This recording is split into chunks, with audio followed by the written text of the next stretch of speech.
Sunday. Fact: the word Trinity is not found in the Bible. The doctrine of the Trinity is commonly expressed as one God, three persons. If you have ever wondered why the doctrine of the Holy Trinity is complicated to grasp, know that you and many other Christians throughout time have also grappled with this doctrine and pondered the concept 3 in 1, so you are in good company.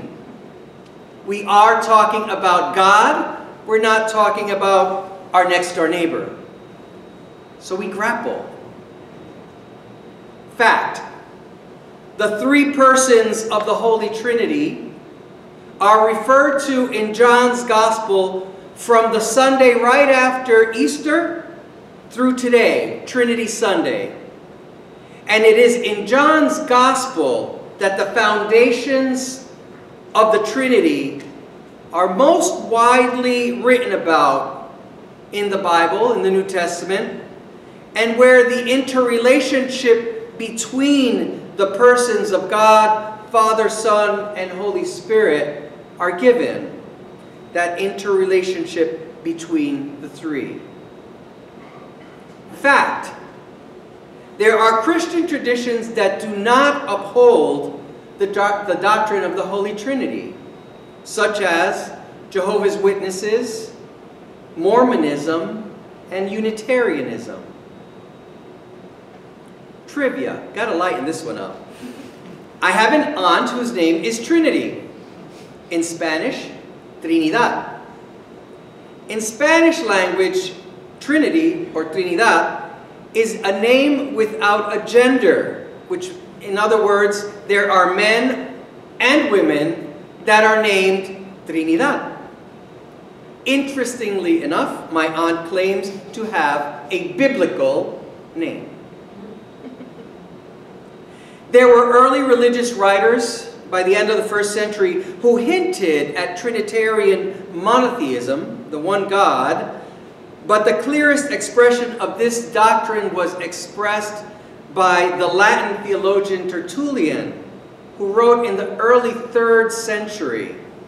And Tertullian coined the word Trinity, and he explained that the Father, the Son, and the Holy Spirit were one in essence, but not one in person. The three-part.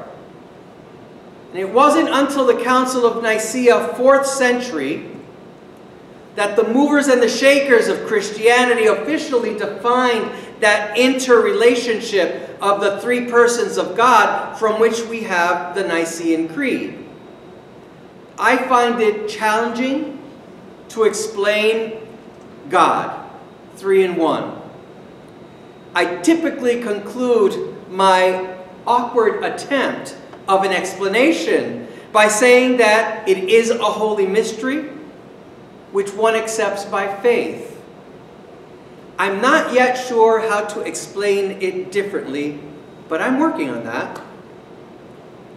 I ponder the mystery of the Holy Trinity using visual images.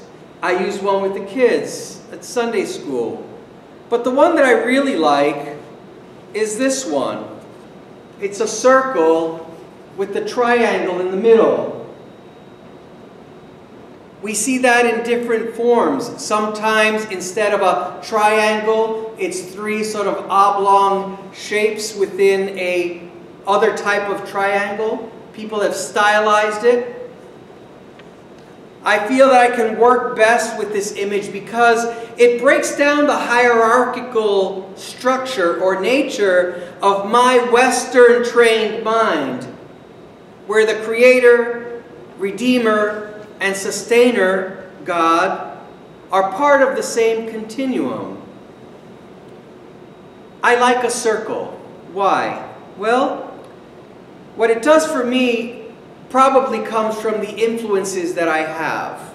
I'll say that I've been influenced by Native American spirituality. I use the Native American image with the children. And in Native American spirituality, life and death are a continuum that is both restorative and regenerative till kingdom come and beyond. Constantly created, always destroyed, but created again. That's that nature of regeneration. Some Native American religious traditions teach how spirit energy cannot be eliminated, only transformed. My restorative and regenerative understanding of matter was also influenced by a scientific education in math and engineering. When I learned geometry, I was taught, and have not forgotten, that a circle was a line. And I'm like, no way, it's a circle. It's a line, I was taught. It's an infinite line without a beginning and without an end. No different than my latter understanding of the law of conservation of energy. That's the one that says matter isn't created or destroyed, it's transformed. So it's all piecing together in this little mind of mine. When Jesus described himself as being Alpha and Omega, the beginning and the end, I believe he was trying to use some imagery that would work for his people, for the disciples, in their context. And so Alpha and Omega was used to describe what I refer to as circle of life, or circle of energy, or circle of care. Infinite before time, and infinite beyond time. We are reminded of the transformation of God in today's readings from Proverbs, which describe God's companion, wisdom, the spirit of wisdom, that which existed before creation. And the book of Proverbs described wisdom's spirit like this. I'll repeat it. The Lord created me at the beginning of his work, the first of his acts of long ago. Ages ago I was set up at the first, before the beginning of the earth. When there were no depths, I was brought forth. When there were no springs abounding with water. Before the mountains had been shaped, before the hills, I was brought forth. When he had not yet made earth and fields, or the world's first bits of soil. When he established the heavens, I was there. When he drew a circle on the face of the deep, when he made firm the skies above. When he established the fountains of the deep, when he assigned to the sea its limit, so that the waters might not transgress his command. When he marked out the foundations of the earth, then I was beside him like a master worker. The Spirit of God. I was taught in seminary never to put Jesus into that reading. It was pre-Jesus, Book of Proverbs, Old Testament. But I needed some tools. So I figured I could insert Jesus into this image because it works for me. Before and after, Proverbs tells us. In today's gospel reading, Jesus puts the Alpha and the Omega into a theological framework for his disciples. He wrapped the concept of Trinity into what I call an amorphous bundle when he said that the Spirit of truth would guide the disciples into all the truth. Also saying that what was of God was declared to Jesus, and what was Jesus's would be declared to the disciples, and we are the disciples.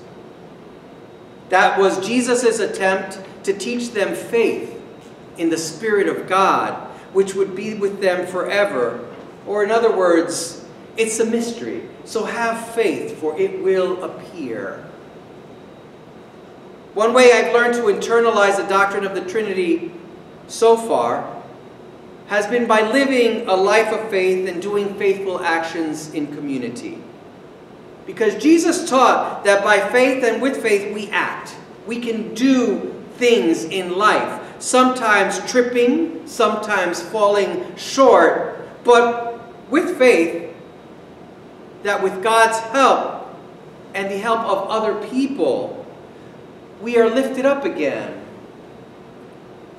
I look to God and to the people God puts into my life, into our lives, to help understand the essence of God in this journey. I invite you to consider using an image, perhaps. An image of a person in your life who has mentored and guided you. Perhaps that person isn't with us anymore, but that person continues to live in your heart. And also, the image of a best friend. A neighbor maybe, a spouse, a loved one, a co-worker, a roommate. Someone who's been there for you through the ups and the downs. And then, consider the love you may have felt for a child not yet born. Someone's pregnant. You know them. Maybe that someone was you if you've had a child. And that child came about to come into your family, or that family of a friend, and there was love there, but the child wasn't there yet. That future. I invite you to use the images of those people, of that creation, as a metaphor for the Holy Trinity. Then again, it worked for me. It might not work for you. People from your past, present, and future. Your own alphas and omegas in the circle of love, life, and care that the triune God has given you. The circle is a continuum of God's Spirit, a network, perhaps, that provides sustenance when we least expect it. God, Father, Son, and Holy Spirit is the network of past, present, and future. The now, the before, and the afterwards. When I think about the circle of God and the circle of life, I realize that I can both understand it and not understand God in the same fraction of time. Mystery and faith are impossible to explain. They are like the wind, experienced but not seen. On this Trinity Sunday, then, I invite you to imagine one God in three. Imagine the infinity of God before time and after time. Imagine the Holy Trinity as part of your circle of life, love, and care. And remember, it's a holy mystery. Will you accept it by faith?